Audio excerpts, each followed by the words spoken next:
नमस्कार, देश की बात में हाजिर हैं। मैं हूं निधि कुलपति। उत्तराखंड में बीते 2 दिनों में हुई भारी बारिश और उससे आए सैलाब से जनजीवन अस्त व्यस्त हो गया है। भारी बारिश वैसे तो पूरे उत्तराखंड में हुई, लेकिन इसका सबसे ज्यादा असर कुमाऊं इलाके में दिखा है। मौसम विभाग के जानकारों के मुताबिक उत्तराखंड के ऊपर वेस्टर्न डिस्टर्बेंस यानी पश्चिमी विक्षोभ सक्रिय रहा। इसी दौरान उत्तराखंड के ऊपर निम्न दबाव का क्षेत्र भी बन गया, जिससे वेस्टर्न डिस्टर्बेंस के साथ आई सारी नमी को खींच लिया और बरसात की शक्ल में उत्तराखंड के तमाम इलाकों में एक तरह से ये हालात बन गए। ये भारी बरसात लोअर हिमालय यानी हिमालय की निचली पहाड़ियों और तराई के आसपास ज़्यादा हुई। मौसम विभाग के मुताबिक 18 और 19 अक्टूबर को कुमाऊं में रिकॉर्ड बारिश हुई है।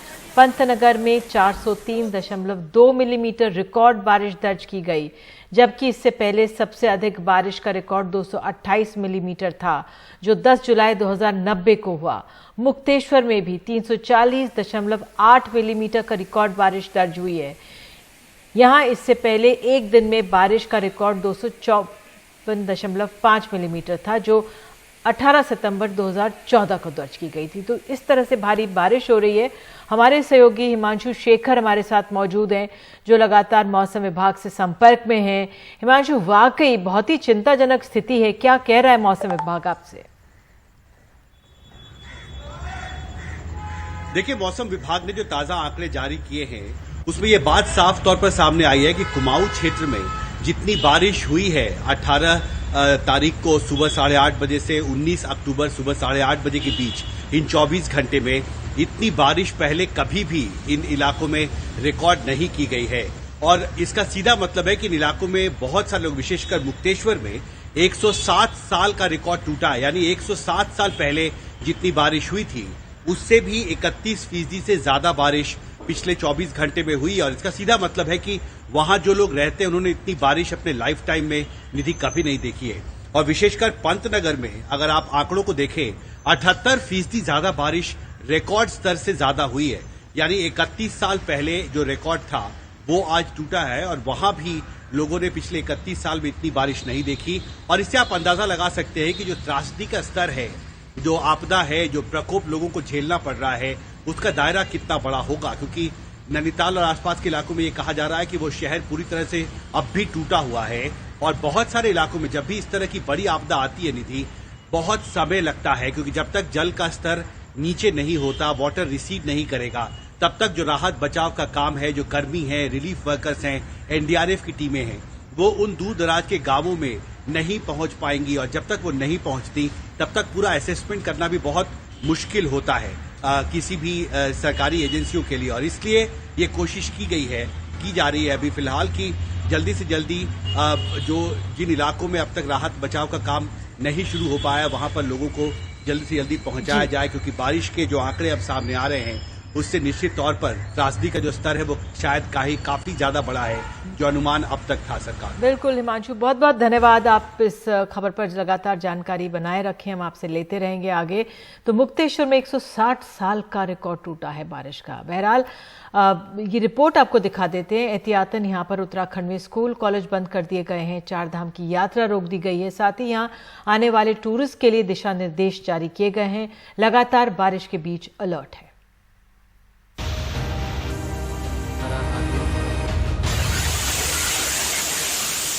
24 घंटे तक भारी बारिश के बाद की ये तस्वीरें उत्तराखंड में हुए जान माल के भारी नुकसान की कहानी बयां करती हैं।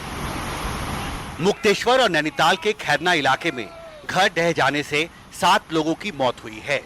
नैनीताल शहर झील का पानी बाहर आने की वजह से आसपास के इलाकों से कट गया है। मैं स्वयं सभी जगह दौरा कर रहा हूँ। स्वयं जहाँ जहाँ भी आपदा आई है वहाँ पर उसका स्वयं जो है आकलन करने के लिए, स्वयं लोगों से मिलने के लिए वहाँ पर मैं जा रहा हूँ। उसका ठीक प्रकार से लोगों की सहायता हो।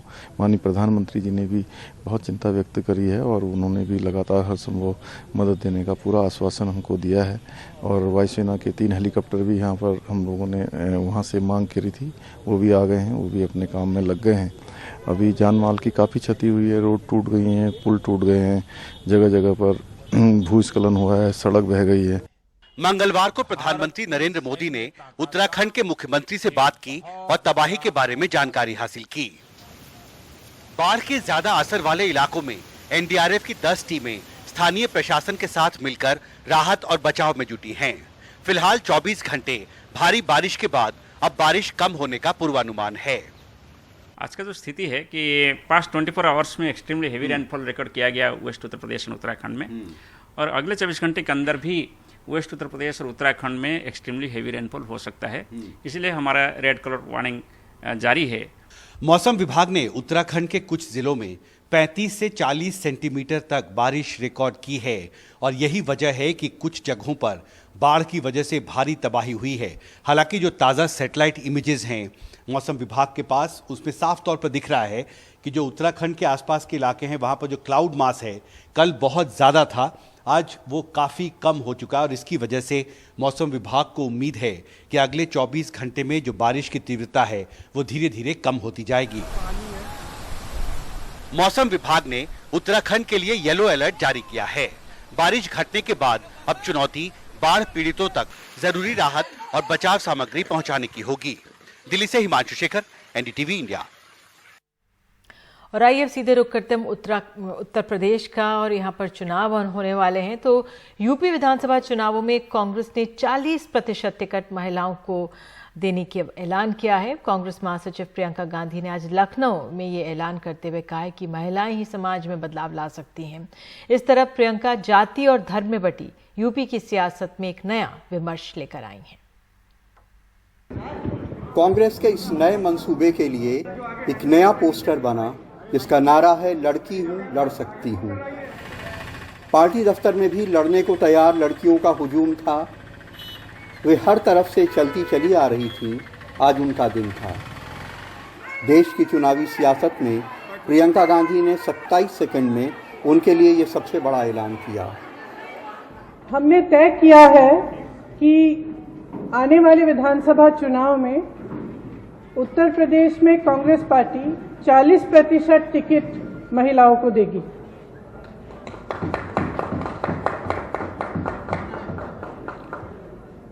हमारी प्रतिज्ञा है कि महिलाएं उत्तर प्रदेश की राजनीति में पूरी तरह से भागीदार होंगी।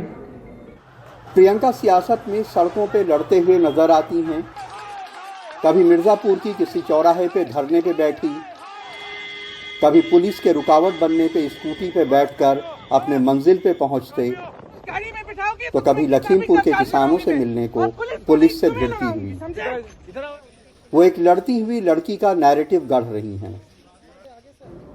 ये निर्णय मैंने उस महिला के लिए लिया है जिसने गंगा यात्रा के दौरान मेरी नाव को वापस तट पर बुला के कहा कि मेरे गांव में पाठशाला नहीं है, मैं अपने बच्चों को पढ़ाना चाहती हूँ। ये निर्णय उस लड़की, प्रयागराज की एक लड़की पारो के लिए लिया गया है जिसने मेरा हाथ पकड़ के मुझे कहा कि दीदी बड़ी होकर मैं नेता बनना चाहती हूँ।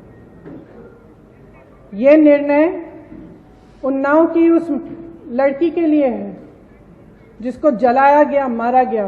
उन्हें हाथरस की उस माँ के लिए है जिसने मुझे गले लगाकर कहा कि उसको न्याय चाहिए, उसको न्याय नहीं मिल रहा है। लेकिन सिर्फ धर्म और जाति में बटे हुए एक समाज में ये कदम क्रांतिकारी तो है, लेकिन बहुत खतरनाक भी। खास करके तब जब पार्टी यूपी में 32 सालों से सत्ता से बाहर है और संगठन कमजोर है। महिलाओं को 33% आरक्षण बड़ा मुद्दा रहा है। मौजूदा हालत में इसके अपने फायदे नुकसान हैं। इसके फायदे ये हैं कि यूपी में करीब 6.5 करोड़ महिला मतदाता हैं। प्रियंका उन्हें सिर्फ महिला की तरह पेश कर रही हैं। प्रियंका एक बड़ी लकीर खींच के चुनौती दे रही हैं। धर्म पे, जाति पे विरोध हो सकता है, लेकिन इस मुद्दे पे विरोध नहीं। और इसके नुकसान ये हैं कि कांग्रेस के पुरुष दावेदार ही इसे नापसंद करेंगे। किस पुरुष के टिकट काटे जाएं, ये भी एक चुनौती है। लड़ने लायक 161 महिलाओं को खड़ा करना भी बड़ी चुनौती है। और धर्म जाति के बीच एक महिला विमर्श खड़ा करना बहुत खतरनाक है। लेकिन कई बार इसका फायदा भी होता है। अमेठी के चुनाव में जब सोनिया गांधी के खिलाफ अमेठी राजघराने के संजय सिंह खड़े हुए तो वहाँ महिलाओं ने महिला को पसंद किया। मैंने ये देखा उस इलेक्शन में कि जब सोनिया गांधी के चुनाव में महिलाओं ने, उनके पुरुषों ने तो संजय सिंह को वोट किया, लेकिन महिलाओं ने सोनिया गांधी को वोट किया। तो ये कभी कभी कारगर ये कितना अपील करता है, लोगों के दिल में कौन उतर जाता है, इस पे निर्भर करता है। प्रियंका गांधी के इस तारीखी फैसले का असर पता चलने में वक्त लगेगा, लेकिन ये तो तय है कि जो लकीर उन्होंने खींची है उससे बड़ी लकीर खींचना फिलहाल सियासी पार्टियों के लिए एक मुश्किल काम होगा। लखनऊ में कैमरामैन राजेश गुप्ता के साथ कमाल खान, एनडीटीवी इंडिया। और देश की बात में आगे हम आपको दिखाएंगे मध्य प्रदेश से खबर। मौत यहां पर हुई है, बच्चों की कुपोषण से हुई है या लापरवाही से। एक छोटे से ब्रेक के बाद।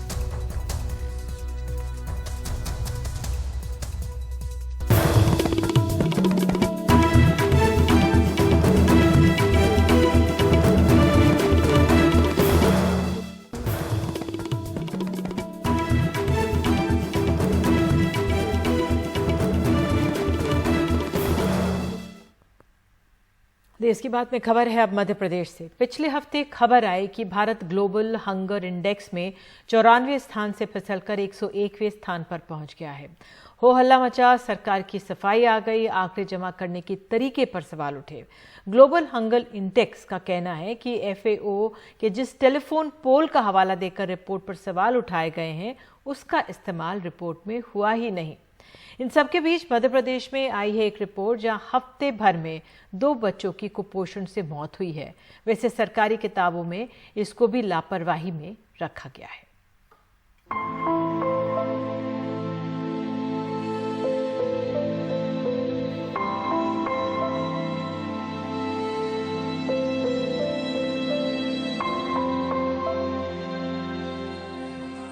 मध्य प्रदेश में सत्तारूढ़ बीजेपी ने हर सरकारी कार्यक्रम से पहले कन्या पूजन को अनिवार्य बनाया। अब उपचुनावों से पहले पार्टी कार्यकर्ता हर घर में कन्या पूजन कर रहे हैं। लेकिन शायद शिवपुरी में कुपोषित आदिवासी बच्ची लक्ष्मी का घर छूट गया। 1 साल की लक्ष्मी 7 से 10 किलो की होनी चाहिए थी, वजन 2.5 किलो था। अति कुपोषित वार्ड में भर्ती थी लेकिन बच नहीं पाई। परिवार कहता है अस्पताल ने लापरवाही बरती। बिल्कुल तबीयत ही बेकार है, 3 दिन से आ रहे हैं। तो क्या कोई सुन नहीं रहा आपकी? कोई नहीं सुन रहा। दरवाजा खटखटा दिए हैं रात के 10 बजे, कोई नहीं सुन, कोई सुनता ही नहीं, करते नहीं है इलाज, निकाल देते हैं। श्योपुर के सहरिया तो सालों से कुपोषण का दंश झेल रहे हैं। 1 साल का बबलू भी अति कुपोषित था, वजन लगभग 5 किलो। 14 दिन तक NRC में रहा लेकिन जिंदगी की जंग हार गया। डॉक्टर कहते हैं माँ की लापरवाही से है कि ये बच्चे ने मतलब सुबह नाश्ता किया, इसकी माँ इसको नहलाने के लिए लगी बाथरूम में, और बाथरूम में उसने खुद नहाया, अपने कपड़े मपड़े भी धोए और इसको भी नहलाया। और जैसे नहलाया वो तुरंत बच्चे को कपड़े में लपेट के जो रोती हुई बाहर आई कि सर मेरे बच्चे को क्या हो गया ये। और इसको जब देखा तो बच्चे की बहुत ही बुरी कंडीशन थी। पानी उसके नाक में कहीं चला गया, नाक के द्वारा लैरिंग्स में या फेरिंग्स के अंदर पानी चला गया। यही उसके एक्सपायर होने का कारण है। बच्चों के पेट खाली हैं लेकिन स्कूल में सरकार ने उन्हें डाइनिंग टेबल पर खिलाने की योजना बनाई है। हमने ये बेंचेस जो पत्थर की हैं, जरा सी 4 ईंटों की चिनाई की गई है और इसी तरह हमारी टेबल और बेंचेस बनाई गई हैं। महामारी ने खाना छीना तो सरकार ने टेक होम राशन दिया। क्या मिला आप भी सुने। तो मध्याह्न भोजन कब से नहीं मिला? 2-3 साल। क्या क्या मिलता है इसमें? गेहूँ, चावल, दाल और तेल। मिड डे मील अब PM पोषण योजना है, लेकिन जानकार मानते हैं ऐसी बातों से ही हंगर इंडेक्स में देश शतक पार कर चुका है। हंगर इंडेक्स का मूल्यांकन हमारी सरकार के द्वारा किए गए विश्लेषणों, उसके द्वारा जो डेटा दिया जाता है उसी के आधार पर वो इंडेक्सिंग होता है। फूड सिक्योरिटी के नज़रिए से बात करते हैं, पोषण के नज़रिए से बात करते हैं, तो पोषण की सुरक्षा तभी मानी जाती है जब उसमें उसकी जो पूरी डाइवर्सिटी है, उसमें प्रोटीन, फैट, माइक्रोन्यूट्रिएंट्स उसके अंदर शामिल होते हैं, तभी एक कंप्लीट फूड प्लेट मानी जाती है। तो ऐसी स्थिति में हमको ये समझना पड़ेगा कि क्या केवल गेहूं और चावल यानी कि कार्बोहाइड्रेट की मात्रा को बढ़ा करके हम फूड सिक्योरिटी की सिचुएशन मान लेंगे। ये हालात उस राज्य में है जिसका रिकॉर्ड शिशु मृत्यु दर और मातृ मृत्यु दर में बेहद खराब है। SRS सर्वे 2018 के मुताबिक मध्य प्रदेश में 1 लाख में शिशु मृत्यु दर 56 है, राष्ट्रीय औसत 36। वहीं मातृ मृत्यु दर 173 है, राष्ट्रीय औसत 113। राज्य में महिला बाल विकास 84,465 आंगनबाड़ी और 12,670 मिनी आंगनबाड़ी केंद्र चलाता है। हंगर इंडेक्स को लेकर हंगामे का कोई मतलब नहीं है, क्योंकि ये कुपोषण, अति कुपोषण, बच्चों में विकास की दर और शिशु मृत्यु दर जैसे सरकारी आंकड़ों से ही तैयार होता है। सवाल पूछना है तो पूछिए कि क्यों केंद्र ने जब प्रधानमंत्री मातृ वंदना योजना में मध्य प्रदेश को लगभग 24 लाख महिलाओं के लिए 1,000 करोड़ रुपए दिए, बावजूद इसके राज्य में शिशु मृत्यु दर, मातृ मृत्यु दर इतनी ज़्यादा क्यों है। शिवपुरी से अतुल, श्योपुर से अजय और भोपाल से अनुराग द्वारी, NDTV इंडिया। और देश की बात में आपको अब आगे ले चलेंगे कर्नाटक एक छोटे से ब्रेक के बाद और दिखाएंगे क्या यहाँ पर दक्षिणपंथी संगठनों को शय मिल रही है और कौन दे रहा है।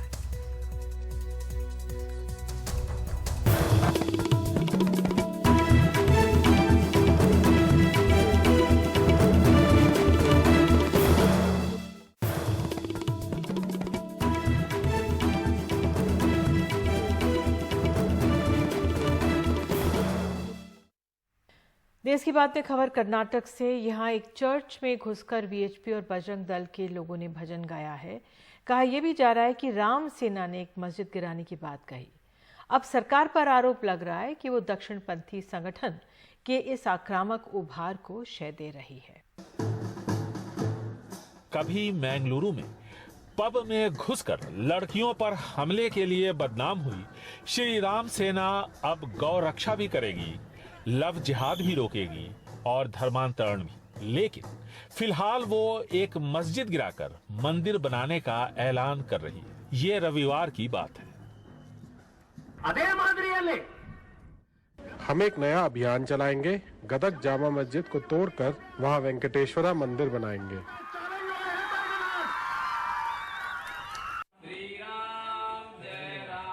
रविवार को ही गदग से थोड़ी दूर हुबली में VHP और बजरंग दल के कार्यकर्ताओं ने एक चर्च में घुसकर भजन कीर्तन शुरू कर दिया। बजरंग दल अपनी इस हरकत को जायज भी ठहरा रहा है। अगर मैं अपने भाई बहन को अगर किसी जरूरत से धर्म में जाने के लिए रोकता हूं तो क्या गलत क्या करता हूं। उसके लिए अगर हमें अपने ताकत का भी इस्तेमाल करना होगा तो हम करेंगे, जो हम लोगों ने हुबली में किया है। और जहां हमारे बहन बेटियों को आप इस तरह से करेंगे, भाइयों को, वहां हम कीर्तन क्या, हम वहां रोज कीर्तन करेंगे। हैरानी की बात यह है कि इन घटनाओं से आंखें मूंदे बैठी कर्नाटक सरकार एक तरह से ऐसे तत्वों को शह देती दिख रही है। मुख्यमंत्री बसवराज बोम्मई धर्मांतरण निरोधक कानून लाने की बात कर रहे हैं और अप्रत्यक्ष तौर पर मोरल पुलिसिंग की वकालत भी। युवाओं को चाहिए कि वो ऐसा कुछ ना करें जिससे भावनाएं आहत होती हैं। ये एक सामाजिक मुद्दा है, नैतिकता से जुड़ा हुआ है। जब कभी भी नैतिकता को भूलकर हम कुछ करते हैं तो इसके खिलाफ स्वाभाविक तौर पर प्रतिक्रिया होती है। मुख्यमंत्री बसवराज बोम्मई का नाता बीजेपी से बहुत पुराना नहीं है। 2008 तक वो जनता परिवार से जुड़े थे। पूर्व मुख्यमंत्री BS येडियुरप्पा की पसंद और अपनी कार्यकुशलता की वजह से वो मुख्यमंत्री बन गए। अब उनकी कोशिश बीजेपी के सभी घटकों के साथ साथ RSS के समर्थन का है, ताकि वो मुख्यमंत्री के तौर पर लंबी पारी खेल सके। बेंगलुरु से कैमरामैन कुमार के साथ निहाल किदवई, NDTV इंडिया।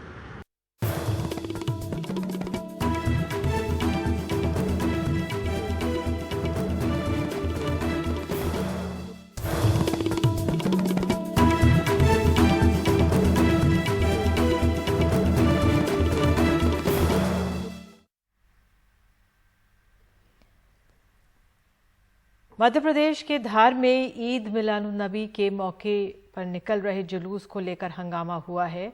पुलिस का कहना है कि लोगों ने प्रतिबंधित क्षेत्र से जुलूस निकाला। जब उन्हें रोकने की कोशिश की गई तो उन्होंने बैरिकेड्स को गिरा दिया। भीड़ ने पुलिस पर पत्थर भी फेंके। हालात को संभालने के लिए पुलिस ने हल्की लाठियां बाजी। धार के SP आदित्य प्रताप सिंह का कहना है कि कोई लाठीचार्ज नहीं हुआ है। जुलूस के लिए रूट तय किया गया था, लेकिन कुछ शरारती लोग जो जुलूस में शामिल थे वो पुराने मार्ग से जुलूस ले जाने के लिए अड़े, जिन्हें वहां से खदेड़ा गया, जिसके बाद शांति से जुलूस निकाला। गृह मंत्रालय की गाइडलाइंस का उल्लंघन किया गया है, इसलिए जांच की जाएगी और दोषियों पर कार्रवाई की जाएगी। और इसी के साथ देश की बात में आज के लिए इतना ही। नमस्कार।